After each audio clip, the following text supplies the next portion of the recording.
Hello friends, आज की video में हम बात कर रहे हैं कि ITR 2 की फाइलिंग के बारे में for the financial year 22-23 and assessment year 23-24 के लिए। बट सबसे पहले हमें ये समझना ज़रूरी है कि ITR 2 किसको फाइल करना होता है। तो ITR 2 फॉर्म होता है एक इंडिविजुअल और HUF के लिए। तो कोई भी इंडिविजुअल या HUF जो ITR 1 फॉर्म फाइल नहीं कर सकते और जिनकी बिजनेस एंड प्रोफेशन की इनकम नहीं होती है वो ITR 2 फॉर्म फाइल कर सकते हैं। अब ITR 1 फॉर्म कौन फाइल नहीं कर सकता क्या और कौन फाइल कर सकता है, इसके लिए मैंने एक डिटेल्ड वीडियो बनाई हुई है जिसका लिंक मैंने डिस्क्रिप्शन बॉक्स में दे रखा है। आप उसको एक बार चेक कर सकते हैं। So in a very summarized manner ITR 1 कौन फाइल करता है, तो कोई भी इंडिविजुअल और HUF जिसकी टोटल इनकम 50 लाख रुपए से कम है, जिसकी सैलरी की इनकम है, एक हाउस प्रॉपर्टी की इनकम है और कुछ इनकम फ्रॉम अदर सोर्सेज है लाइक डिविडेंड, सेविंग बैंक का इंटरेस्ट, FD का इंटरेस्ट एक्सेट्रा, और अगर उसकी एग्रीकल्चर इनकम है तो वो 5,000 रुपये से कम है। इन सारी इनकम्स के अलावा अगर आपकी कोई अदर इनकम है तो आपको चूज करना है ITR 2 को। तो विदाउट वेस्टिंग एनी टाइम चलते हैं स्क्रीन की तरफ और स्टार्ट करते हैं ITR 2 की लाइव फाइलिंग। तो इस वीडियो के लास्ट तक जरूर बने रहिएगा और अगर आप इस चैनल पे नए हैं तो इस चैनल को सब्सक्राइब जरूर कर दीजिएगा। सो ITR 2 की फाइलिंग के लिए सबसे पहले आपको जाना है इनकम टैक्स की official website that is www.incometax.gov.in पर। यहाँ पर जाकर आपको करना है लॉगिन। अगर आप फर्स्ट टाइम यूजर हैं तो आपको पहले रजिस्टर कराना होगा, बट अगर आपके पास में लॉगिन क्रेडेंशियल्स हैं तो आप सीधे जाकर यहाँ पे करेंगे लॉगिन। यहाँ पर आपको एंटर करना है अपना यूजर ID और क्लिक करना है कंटिन्यू पर। यूजर ID एंटर करने के बाद में आपको इसे चेक बॉक्स पे क्लिक करना है और यहाँ पे अपना पासवर्ड एंटर करना है और अगेन क्लिक करना है कंटिन्यू पर। तो ये इनकम टैक्स का डैशबोर्ड ओपन हो चुका है। अब यहाँ पर आकर आप डायरेक्टली फाइल नाउ पे भी क्लिक कर सकते हो, साथ ही इनकम टैक्स रिटर्न में जाके आप फाइल इनकम टैक्स रिटर्न पर भी क्लिक कर सकते हैं। अब आप चूज करेंगे अपना assessment year, select mode of filing में ऑनलाइन और क्लिक करेंगे कंटिन्यू पर। यहाँ पर आपको करना है स्टार्ट न्यू फाइलिंग पे क्लिक, चूज करना है इंडिविजुअल और क्लिक करेंगे कंटिन्यू पर।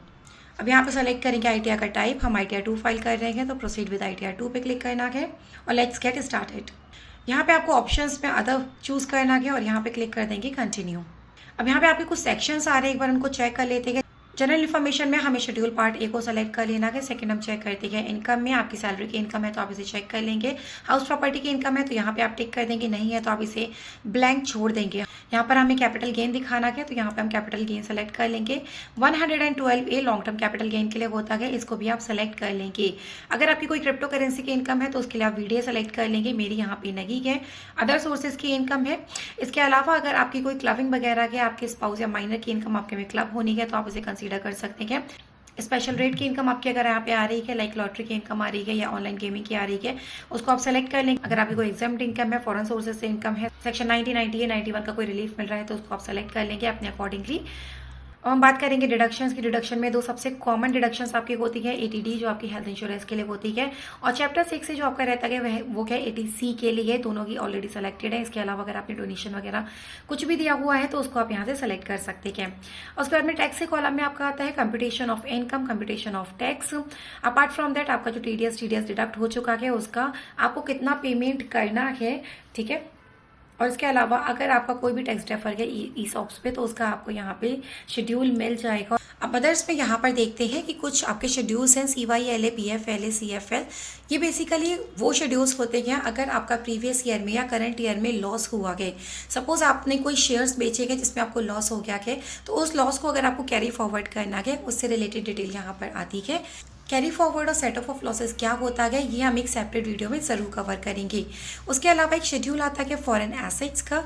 अगर आपकी कोई आउटसाइड इंडिया में एसेट है या जिससे आपको कोई इनकम जनरेट हो रही है तो उसका डिक्लेरेशन आपको यहाँ पे देना होगा। अब यहाँ पर जाने के बाद में आप क्लिक कर देंगे कंटिन्यू पर। अब आप करेंगे अगेन कंटिन्यू पर click. Are you opting for the new regime under section 115 BAC। मैं अपने केस में नहीं कर रही, ये कम्प्लीटली आप पे डिपेंड करता है कि आप इसे करना चाहते हैं या नहीं। इसके अलावा अब यहाँ पे कुछ क्वेश्चंस आपसे आ रहे हैं क्या, तो यहाँ पर अगर आपके कोई भी एग्जाम्पशंस हैं जो आपको क्लेम करने हैं आउट ऑफ योर सैलरी, उसके अकॉर्डिंगली आप इनको रीड करके अपनी एग्जाम्पशंस क्लेम कर सकते हैं। इसके बाद में आप क्लिक करेंगे कंटिन्यू पर। अब यहाँ पे इन्फॉर्मेशन आपकी आ गई है एटीसी की, कि जहाँ पे जो इन्होंने ऑटो कैप्चर करी है आपके पैन के अगेंस्ट में, वहाँ पे 1,38,000 का आ रहा है। अगर आप इससे एग्री हैं तो आप यस करेंगे, या और अगर आपको डिडक्शंस में कुछ चेंज करना है तो उसको यहाँ पे आप चेंज कर सकते हैं। मेरा टोटल इन्वेस्टमेंट 1,65,000 रुपीज़ का है, बट यहाँ पे मैक्सिमम डिडक्शन मुझे ऑल्दो 1,50,000 की ही मिलेगी। बट एक बात यहाँ पे बहुत ध्यान रखना ज़रूरी है कि आप यहाँ पे कोई भी ऐसी डिटेल देते हैं जो आपके फॉर्म 16 से वेरी करती है, तो मेक श्योर आपके पास उसका कोई वैलिड प्रूफ ज़रूर हो कि इनकेस अगर फ्यूचर आपको कोई भी नोटिस आता है तो आप उसका प्रॉपर रिप्लाई दे सकें। इसके अलावा आप इन सबको चेक कर लेंगे, लाइक आपको एटीडी की अगर आपको डिडक्शन क्लेम करनी है with respect to your health insurance premium, तो आपको यहाँ शेड्यूल देना होगा।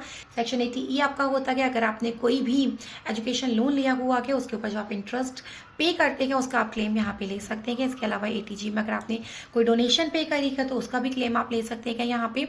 अब बात करते हैं सेविंग बैंक अकाउंट के इंटरेस्ट की। उसके ऊपर आपका जो भी इंटरेस्ट जनरेट होता है वो आपका टैक्सेबल होता है, बट साथ ही उसकी आपको डिडक्शन मिल जाती है under section 80TTA up to ₹10,000।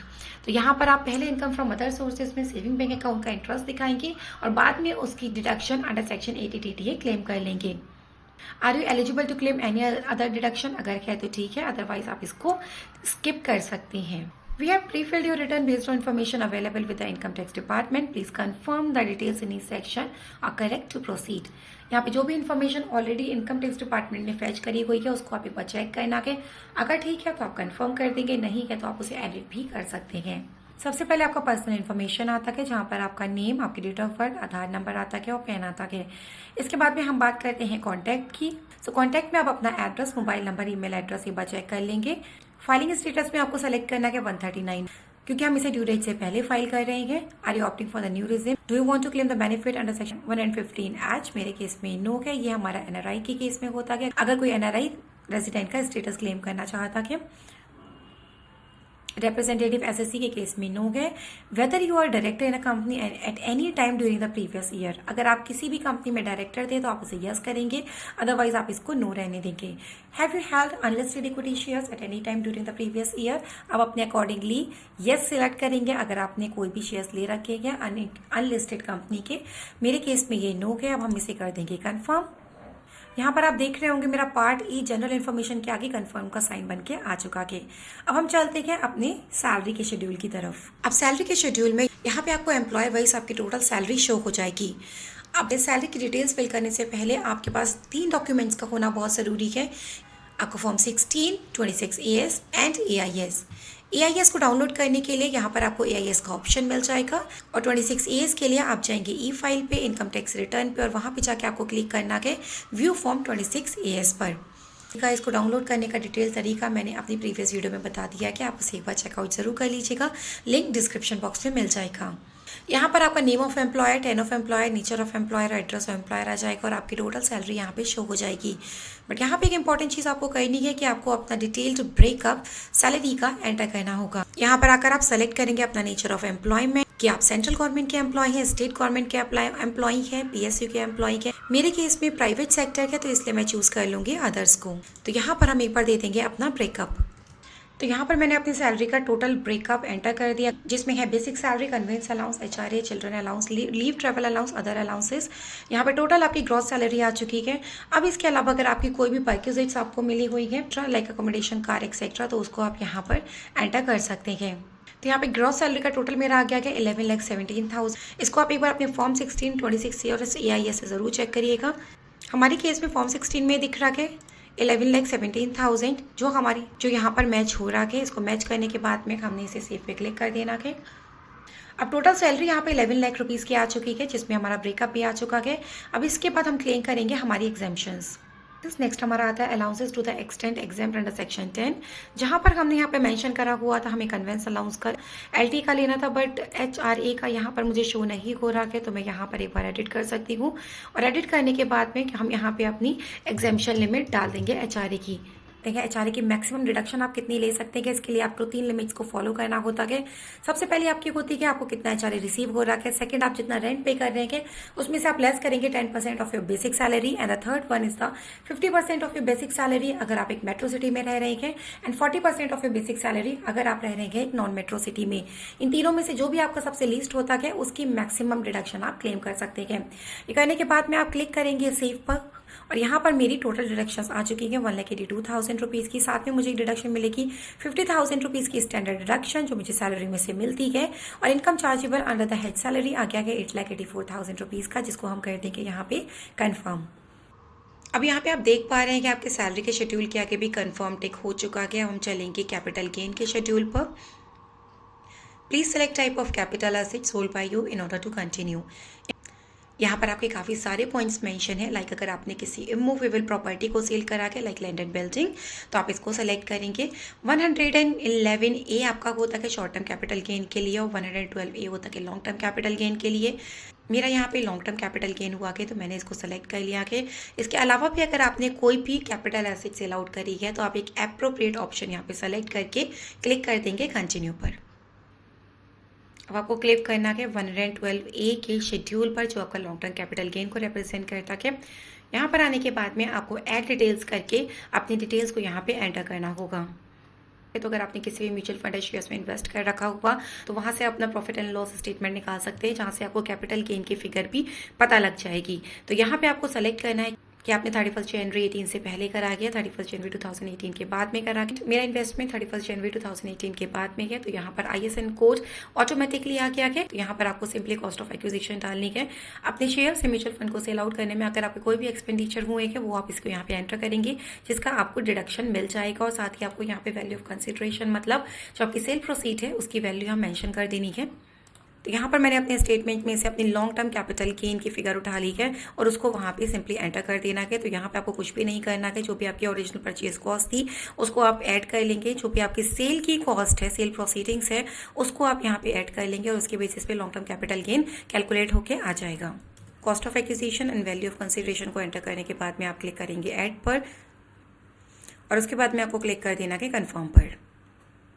तो यहाँ पर आपने अपने कैपिटल गेन और लॉन्ग टर्म कैपिटल गेन के शेड्यूल को कंप्लीट कर लिया है। अब हम चलेंगे schedule income from other sources में, जहाँ पर आपकी जो भी अदर इनकम है उसको आप यहाँ पे शो कर पाएंगे। जैसा कि आप यहाँ पे देख पा रहे हैं, सेविंग बैंक का इंटरेस्ट, FD का इंटरेस्ट, इनकम टैक्स का जो रिफंड आया प्रीवियस ईयर में उसका इंटरेस्ट, ये डेटा आपके पैन के अगेंस्ट में ऑटोमेटिकली फैच हो चुका है और इसे यहाँ अपडेट कर दिया गया कि ये सारा डेटा आपको AIS में मिल जाएगा। वहाँ से आप इसको एक बार क्रॉस वेरीफाई भी कर सकते हैं। अगर आपको लगता है कि आपको इस इनकम को एडिट करना है तो यहाँ पर आप चेक बॉक्स पे क्लिक करके इसे एडिट भी कर सकते हैं और करेक्ट डेटा को यहाँ पे एंटर कर सकते हैं। यहाँ पर 2209 का हमारा जो सेविंग बैंक का इंटरेस्ट है उसकी हम डिडक्शन भी क्लेम कर लेंगे under section TTA। Special rate की मेरी कोई इनकम नहीं है, डिडक्शन मेरे पास में और कुछ भी नहीं है। यहाँ पे इसको एक बार वेरीफाई करने के बाद में आपको क्या करना है, आपको कंफर्म पे क्लिक कर देना है। ये आपका शेड्यूल है CYLA, जहाँ पर आपको करंट ईयर के लॉसेस का सेट ऑफ देना है। यहाँ पर आपको कुछ भी नहीं करना है, सिंपली कंफर्म पे क्लिक कर देना है। साथ ही नेक्स्ट आपका आता है BFLA का। यहाँ पे भी अगर आपके पास है कि कोई ब्रॉड फॉरवर्ड लॉसेस है तो उसको एडजस्टमेंट करता है। यहाँ पर हमारा कोई लॉस नहीं है, तो यहाँ पर हमको इसको कंप्यूट सेट ऑफ पे सिंपली क्लिक कर देना है। शेड्यूल CFL भी आपका कैरी फॉरवर्ड फ्यूचर ईयर्स के लिए है कि कितने ईयर्स तक आप अपना लॉस कैरी फॉरवर्ड कर सकते हैं। यहाँ पर भी हमारा कोई लॉस नहीं है, आप इसे सिंपली कंप्यूट सेट ऑफ पे क्लिक कर देंगे। नेक्स्ट आपका आता है शेड्यूल ATT, जो भी आपकी इंश्योरेंस प्रीमियम की अमाउंट थी उसको आप यहाँ पे एंटर कर देंगे। इस अमाउंट को एंटर करने के बाद में आप सिंपली क्लिक कर देंगे कन्फर्म पर। नेक्स्ट आपका आता है चैप्टर 6E, जिसमें आपको अपनी ATC की डिडक्शंस को क्लेम करना होगा। यहाँ पे अमाउंट ऑफ इन्वेस्टमेंट 1,65,000 है, बट मेरी एलिजिबल अमाउंट है 1,50,000 रुपीज़ की, जिसको हमने यहाँ पे क्लेम कर लिया है। इंश्योरेंस की अमाउंट हमारी आ चुकी है 15,000 रुपीज़ की, जिसमें 10,000 का मेरा इंश्योरेंस का प्रीमियम है, 5,000 मेरा प्रिवेंटिव हेल्थ चेकअप के लिए हमने यहाँ पे क्लेम किया हुआ है। इन सबको देखने के बाद में हम यहाँ पे क्लिक कर देंगे कन्फर्म पर। नेक्स्ट आपका AMT का शेड्यूल आता है, जिसको आपको सिंपली कंफर्म कर देना है। उसके बाद आपका नेक्स्ट शेड्यूल है, जिसको आपको सिंपली कंफर्म कर देना है। फिर आपका आता है पार्ट B, जो होता है टोटल इनकम का। इस पे आपको जाके अपनी टोटल इनकम को एक बार चेक कर लेना चाहिए कि आपकी सैलरी की इनकम कितनी आ रही है, कैपिटल गेन्स कितना शो हो रहा है, इनकम फ्रॉम अदर सोर्सेज कितने आ रही है, आपके कैरी फॉरवर्ड ऑफ लॉसेस तो कुछ नहीं है, टोटल इनकम कितनी आ रही है, और इसको आप यहाँ पे कर देंगे कन्फर्म। नेक्स्ट शेड्यूल आपका आता है टैक्स पेड का, जिसमें आपका टीडीएस डिडक्ट जो हुआ है, टीसीएस जो भी कलेक्ट हुआ है, या फिर सेल्फ असेसमेंट टैक्स और एडवांस टैक्स जो भी आपने डिपॉजिट किया कि गवर्नमेंट को, उसकी पूरी डिटेल्स यहाँ पर आ जाती है।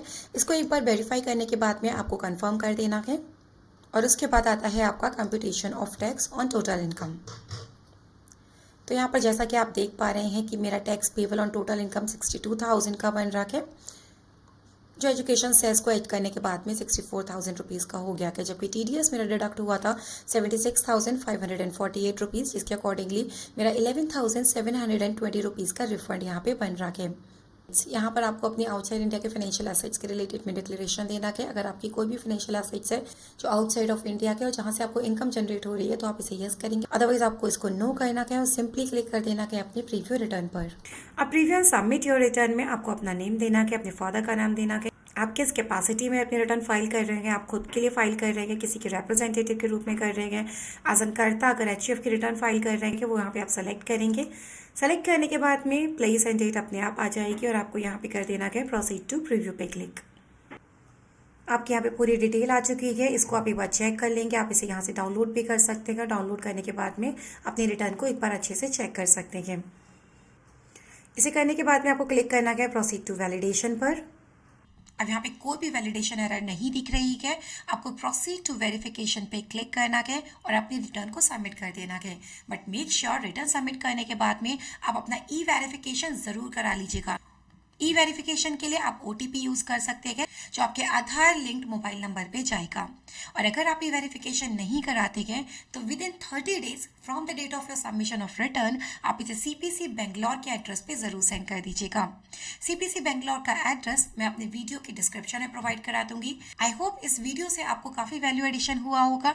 अगर ऐसा है तो इस वीडियो को लाइक एंड शेयर जरूर करिएगा और इस चैनल को सब्सक्राइब करना मत भूलिएगा।